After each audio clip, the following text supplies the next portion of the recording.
If you want to be turning your Bibles, we'll turn to the book of Ephesians chapter 5. Ephesians chapter 5. Before we read, I'll do a little introduction for what we're going to talk about tonight, where we've been, where we're going. If you remember, a couple of weeks ago, we had a Bible study and discussion about God's great desire to be with each one of us. God has a greater desire to be with you than you do with Him. In fact, I'll remind you again, the most frequent promise in the Bible is from God. I will be with you. Occurs time and time again. You see, through the Holy Spirit, He's with us all the time. It's whether or not we are sensitive and aware of His presence. So I just want to remind you of that same truth that we're emphasizing each week. God is closer than you think He is. We think of heaven as far, far away up in the sky, when heaven actually can be in a different dimension close to us. Heaven is the place of God. It's the place where God is and where righteousness reigns. So we long for that and just trust that. Last week we talked about how many people think of God as far away. So we tried to answer the question, where is God in my world? Oftentimes as people go through very difficult circumstances in their lives, they find themselves asking, where is God in my world? Why didn't He stop some of these things that have happened to me or to my loved one or whatever? And we talked last week about the different kinds of days that each one of us has spiritually. Our spiritual walk with God and our faith is kind of like on a roller coaster. We're up and we're down. We talked about those days. There are some days when God's presence just breaks through the clouds, and we call those rainbow days, where we just sense His glory and His glory fills us and blesses us. But then there are some days that God is there, but He's not the center focus. Our focus is way over here on a lot of other things instead of putting Him in the middle and focusing on Him first or exclusively. Then there's some days when we feel ashamed that we'll just say, God, just don't look at me, because we know we failed Him, and those things happen at that time. We don't want God around us because we're too ashamed to be in His presence. Then there was days when we say, I just can't find you. We can't find God. Those are mystery days. So we concluded that we must make time to feel and experience God's presence. Well, tonight I want to talk about partnering with God today. So the key is today. Whatever day that you're living in, when tomorrow gets here, you focus on that day. Don't be focusing on tomorrow right now. Focus on this day. Partnering with God today. Our scripture text, this will just be a kind of a beginning. We'll mention a couple others. Ephesians chapter 5, 15 through 17, the Apostle Paul's teachings, and let's read it now. He began this chapter saying, be imitators of God as dear children and walk in love as Christ also has loved us and given Himself for us, an offering and a sacrifice to God for a sweet-smelling aroma. All right. He says these words in the middle of this chapter, verse 15. See then that you walk circumspectly, not as fools, but as wise, redeeming the time, because the days are evil. Therefore, do not be unwise, but understand what the will of the Lord is. So, Paul is saying to us there, be careful how you live. Make the most of every opportunity. The days are evil. The days are coming. They'll be short. You need to learn to understand what God's will is in your life. These are thought-provoking statements. And so we want to provoke our thinking tonight. I read this quote. Think about this. I may read it twice for you. The greatest moment of your life is now. Why do you think the greatest moment of your life, a lot of you are sitting there, you say, it's Wednesday evening, I'm tired, I've had a hard day, I've worked hard, I don't feel good. A lot of bad things have happened. I'm worried about my family, all things. When you say, how in the world can you say the greatest day of your life is now? How would that be possible? Or why would that be possible? You're still alive, Jim, all right? That's part of it. Right now is all you got. You're hopeful. And if you're like me, we're taking for granted that we're going to have tomorrow. But right now in your life is all you have the guarantee of. 5 minutes is already gone, isn't it? And we don't know at the end of this time together if we have any more beyond that. So we need to realize this moment is where God is. And so that's why it's the greatest moment of your life. You can be in the presence of God right now. What would be greater than that? Let me ask you this question. Let's be honest and think about our lives, and I'm going to do my best to confess or be honest with you too. How highly do we tend to value the present moment right now? How highly do we tend to value the present? Tomorrow? All right. Anybody more?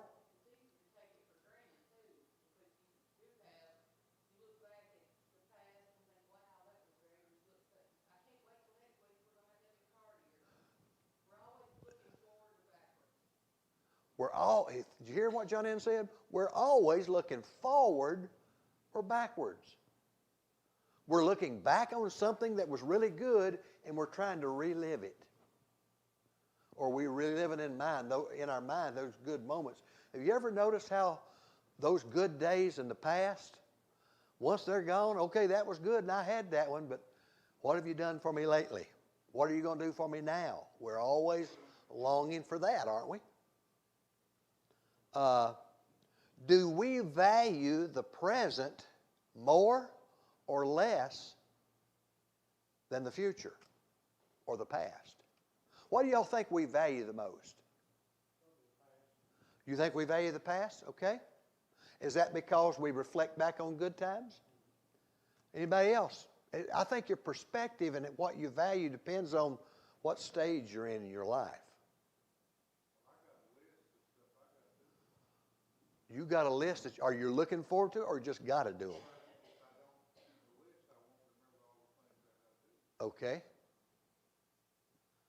So where do you think we tend to focus on the most? Don't you think we probably focus on the future more to the detriment of the present?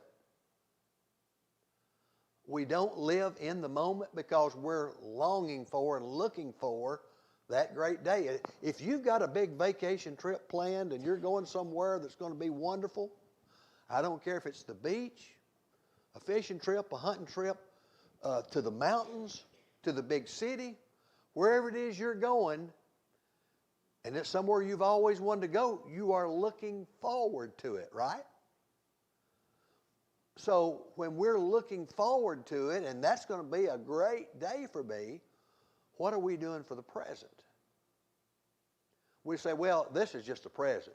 I'm existing right now, but I'm going to really live Friday or Saturday or Sunday or whatever. Many people put off living today saying, I'll start living tomorrow.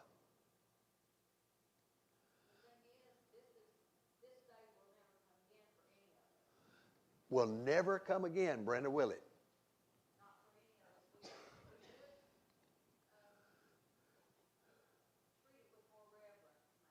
Okay, thank you.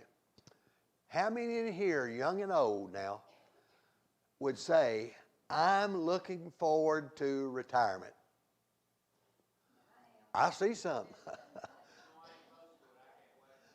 You can't wait for it? Okay, thank you, Jake. You hate it? Now, did y'all hear Mamie? She hates it. Why does she hate it? I know why you do, but tell us. No good. No, I'm not useful. You're not useful. Your usefulness because you don't have somewhere that you're required to be to help somebody and to do something. All right, all of those who are retired, how would you say retired life is? You're loving it? All of you who love it, how many of you have had some serious health issues going on right now? If you haven't been battling serious health issues, you can say you love it. But when your body starts breaking down, I remember Curtis Copeland used to come to church with us. Back when I had the Crystal Restaurant, he used to come in there every morning with Roy Sewell, my former basketball coach. They came in there 10 years. And I remember saying to Coach Sewell and to Curtis one day, well, I'm looking forward in a few years, I'll retire. And Curtis said, don't retire. All you're going to do is go to the doctor all the time. And we laughed. Folks, tell us, testify, is that almost true? In a way, it almost is, isn't it?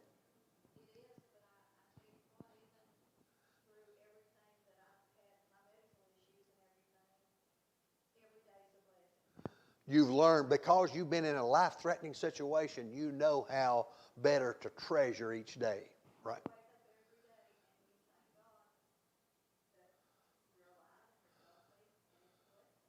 That's what Jim said a while ago when I said, why is today the greatest day? I'm alive. I'm going. I'm able to go and do. Well, I'm looking for a job, a sit-down job, if anybody knows of one. If y'all need some, sure, you can't hire anybody anymore, so there ought to be a job for it. There's help wanted signs, even some sit-down jobs on these billboards out there. We do need. Why do y'all think retired people are the greeters at Walmart? They want something to do. Okay? The retired people at Walmart, Brother Doug, come up working. Yes. Our generation coming up today, whenever they was young, like, and I'm talking about, whenever I come up, my dad had us in a hay truck from the time we was 5 years old. My ball coach, Dan Cummings, I pitched little league, minor league baseball. Dan Cummings said whenever the third inning come, he said I was so tired, I couldn't get the ball to the home plate. He told my dad, he said, Jim Roy, he said, let that boy off today. He's got to play ball. He said, my dad told him, he said, they'll make him tough.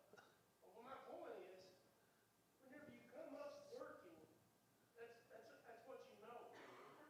So when you get older, you still have got that in your mind. I've got to work. I'm going to work. Exactly right. That's like me. I am retired, but I'm not. I worked 2 days this week because they called me and they needed it, and I went in. I enjoy doing it because I'm like my dad. Daddy, he never really retired till he had to, and that's when you can tell. Am I right? The funnest work you'll do is the work you can do that you don't necessarily have to. The funnest work you do is work that they appreciate. That you appreciate. I would rather work for somebody for nothing than them appreciate it, is to work for somebody that don't appreciate it and get paid. Good point there. I hope you folks are writing down some of these gems. This good stuff we're hearing. All right. What ways does it matter that we live today rather than tomorrow? You're not promised tomorrow. I'll get back to you. Just said, Jim. You're not promised tomorrow. Because we're not promised tomorrow, and so we've got to do it now. What else? I was going to say, you don't get that chance again to tell somebody that you love them, or about church, or the flea market, or whatever. You may not ever get that chance again, so you have to take that. Yep. When I've got a job to do during the day, I'll work from 9 to 10 o'clock at night to finish it. Because I don't want to do it tomorrow. I want to finish it. You want to do it now? I want to do it now to get it done. Because I don't know what will happen tomorrow. I mean, I might want to do something else. All right. Probably not work, but I mean, I stay busy all the time. I've been retired for over 8 years now. And the days actually go by fast when you're busy, don't they? All right, what are the expectations that y'all think people feel they need to meet before they're going to begin partnering with God? The title of our topic is Partnering with God Today. What are the things that people think that they've got to take place if they're going to partner with God? What's going to make people start looking at it that way? You know, some people think, well, I've got to get my life straightened out first. Or after I get out of this thing that I'm in, then I'll be ready to go forward with him. Then I'll be ready to sell out to him, so to speak, and be 100%. Why is it foolish for us to think that someday it's going to be different? When things get different, then I'll do this or that. They just may never. In fact, they won't get different if we don't make steps to make it get different, will they? When I had my eye problem, I got behind on my Bible reading because I could not read. So today I've been trying to catch up from that month of not seeing, and I've been trying to do 2 a day. So I took my stuff with me to work today, and I had it sitting there, and I thought, okay, the phone's not ringing. I'm going to get over there and I'm going to do my Bible study. The phone did not ring, nor did one person come in till I had finished and had it done. So you got your reading done while you were there. God was there in that moment. See, that's the whole goal of this here, by the way, is for you to be aware of God all the time, not think, well, tonight when I get in my devotional, then I'll be with God. Or Sunday when we come to church together, then I'll be with God. I want you to have this attitude that you're partnering with him and you're around him every day. When a person makes this statement to the Lord, as you wish, whatever your will is, here I am surrendered. Why is that powerful? You don't have to be on a pedestal to talk to God. You can talk to him in the mountain. You can talk to him in the valley. And we're all going to stumble. And when you stumble, I think, me personally, that's when I actually do more talking than when I'm up here. That's our human nature, isn't it, Jim? When we're on the mountain, it's not necessarily that we're wanting to say, God, I'm not going to think about you, but we don't. I don't think I need him. So let's learn to focus on him being around all the time. During the ordinary moments of life, when you just do your ordinary, mundane things like washing the dishes at home, cleaning the house, or doing something outside, some project that you're working on. During those ordinary moments of people's lives, they kind of feel really no partnership with God. Well, I'll trouble him a little bit later. Right now, I'm just going to take care of these little projects. But everybody kind of feels that way about it. We need to be thinking about partnering with him in everything. How could life be different if we experience God in the ordinary moments of life? It can be so much better. So let's make about 3 points here. How can we partner with God today? From the text that we read, those 3 verses, here's the first point I got. Be careful how you live. Now, what do you think that means, be careful how you live?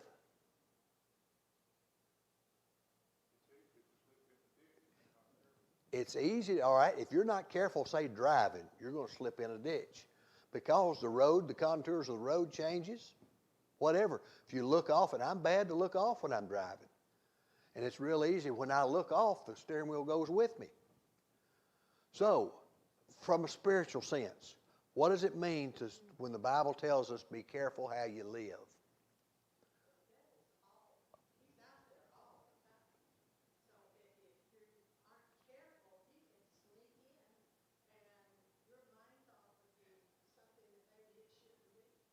At any moment. Thank you, Kathy. Very good. Anything more?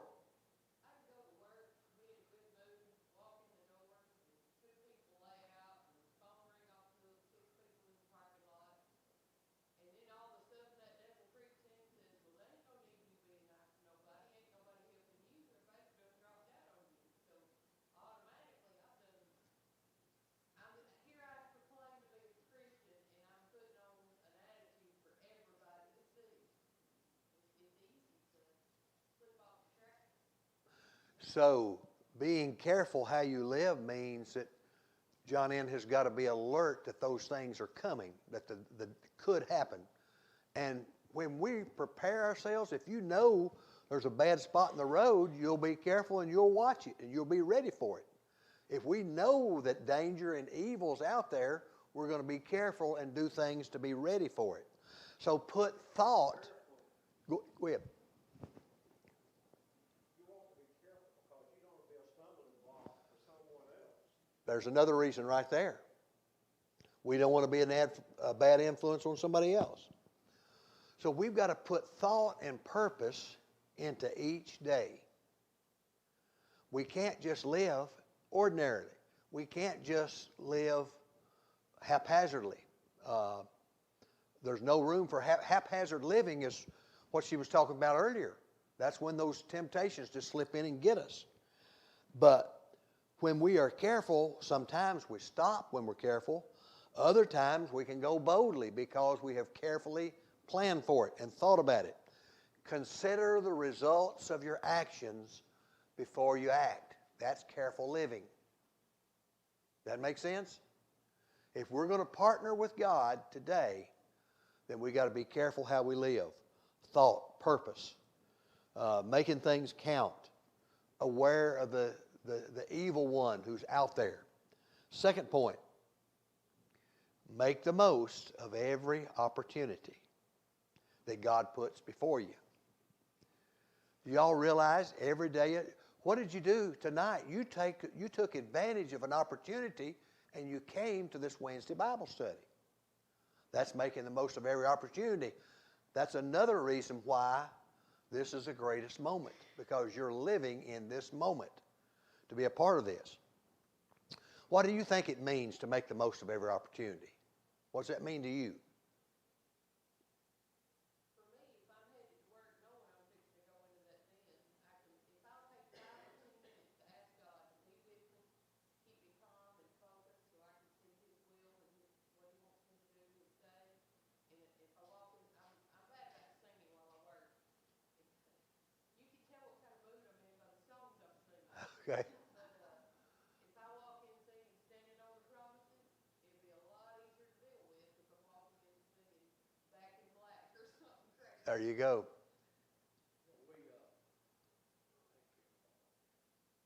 We do, don't take most of every opportunity we have. We're going to have some regrets. A good example that I personally had, it happened a few years ago, but I had a neighbor that would do anything in the world for me. Good man. And I was up at his house one day, he just lived a little piece of me, talking to him, and we got talking about our spiritual life and everything. And he said, well, says I grew up in church and everything. Says, I know I need to be in church. Says I've got to get my life straightened out. And I plan to do that. I plan to get my life straightened out and get back to church. I didn't follow up with him. I didn't go back, I thought, well, okay. And it wasn't very long until that man dropped dead. I regretted then that I hadn't got back with him. Now, hopefully, that he made the decision in his life to accept Christ. He just wasn't living the life. He said, I'm doing things Christians shouldn't do and everything. But you have regrets if you don't take those opportunities when you have them. I think that's a good point, Earl. I think a lot of us find that, well, I missed an opportunity here. I missed an opportunity there that I could have did a little bit more. Of course, we can't make anybody do anything, but at least we give them something to think about and a positive image to have in the back of their mind. I got a card one time from a student I had after school, one special needs kids that had laid out. And she had thanked me for something I had done. And I saved that card, hung it up there on the wall. I mean, I was so proud of myself because I had done something for that kid. Well, a year later, she died. She was killed in a car wreck. And I thought, what did I do for that girl?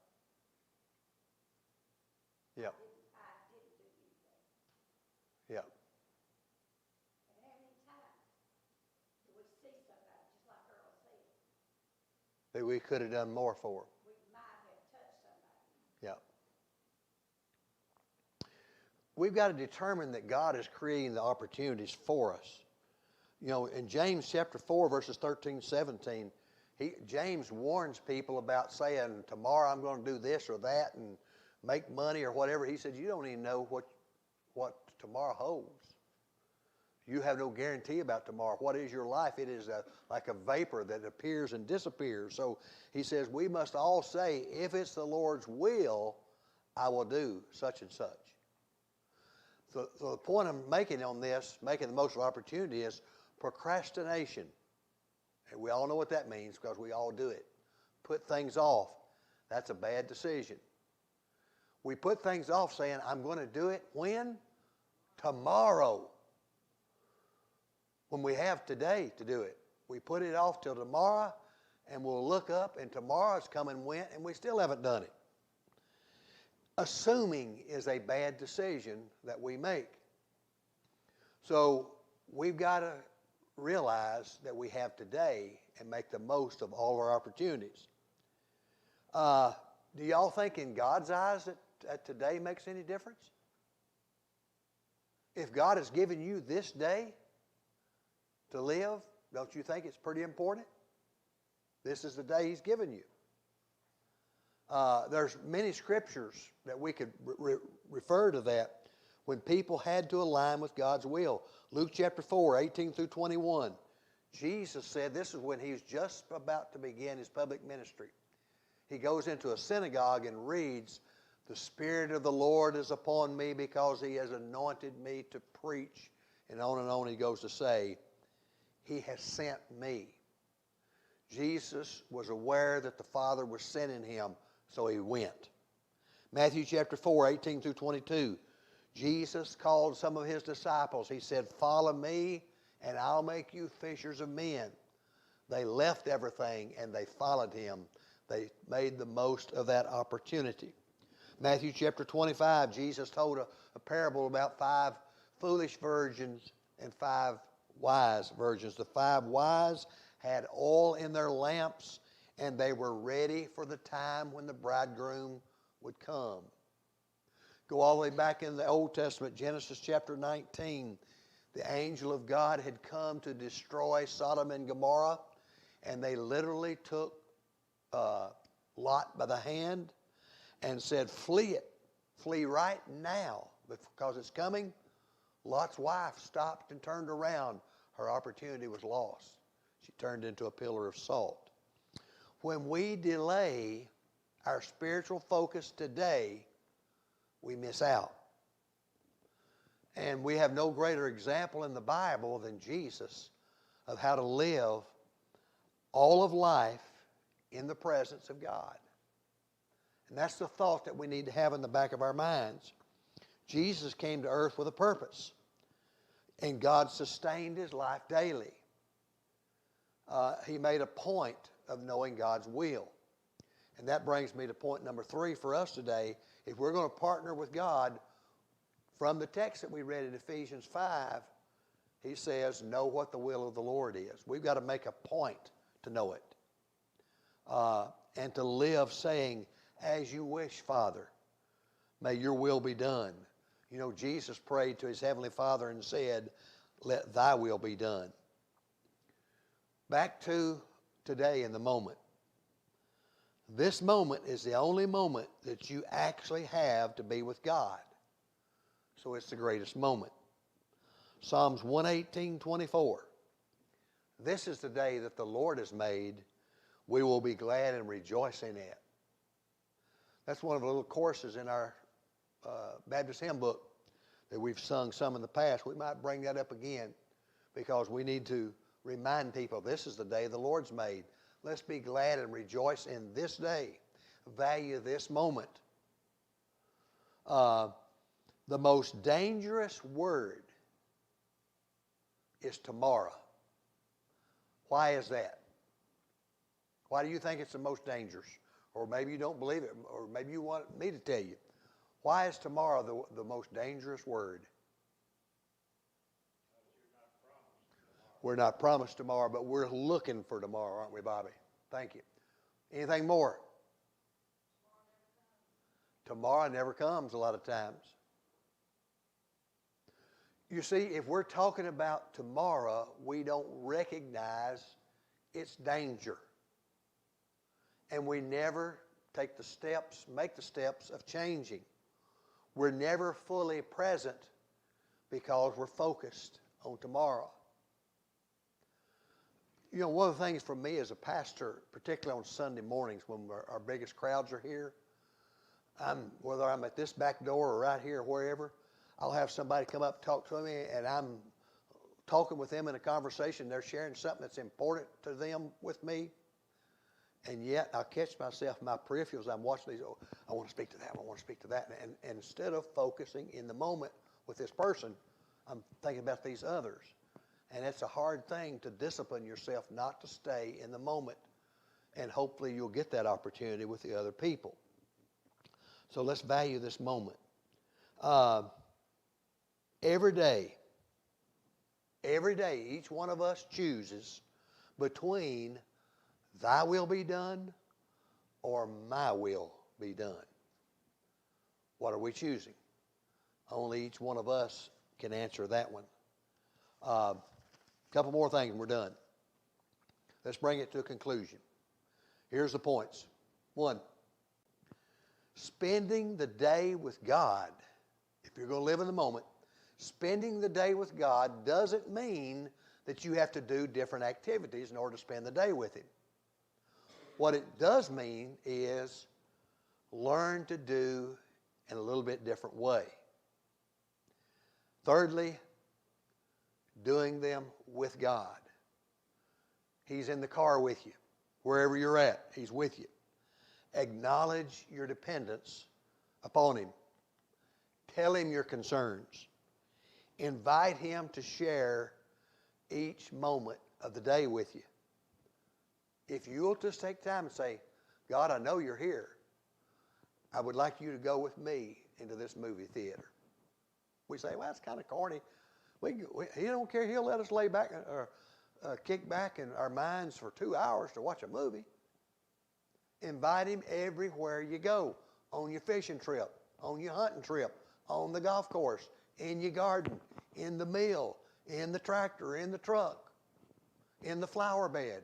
Invite Him to go with you. So let's get real creative and we'll get out of here. How can I wake up with God tomorrow?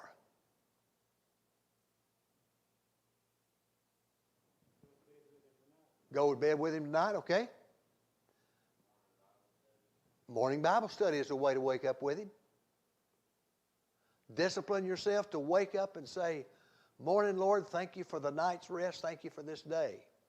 Or thank you for getting me through the night when I didn't rest, we might say. That's the way I do sometimes. How can I wash up with God? We talked about how we can wake up. How can we wash up with Him? Anybody like singing in the shower? You might like it, but your family doesn't when you do, right? But that's a way to invite Him there. How can you work with Him?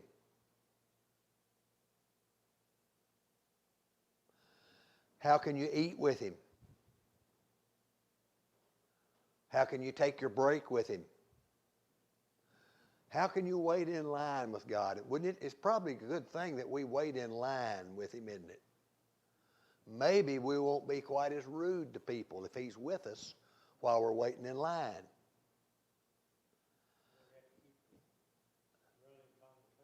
Keep a running conversation with Him every day, all day long. How can we drive with Him? That's probably a good thing too. If we're driving with Him, maybe we won't lose our cool at somebody else who's not paying attention. No, don't be reading the Bible. Thank you, Jaden. Appreciate good safety advice. Solve a problem with God. Be interrupted with God. Go to workout with God, etc., etc., etc. Live in the moment. Partner with Him today. That's our thought. Stand with me and let's be dismissed in prayer.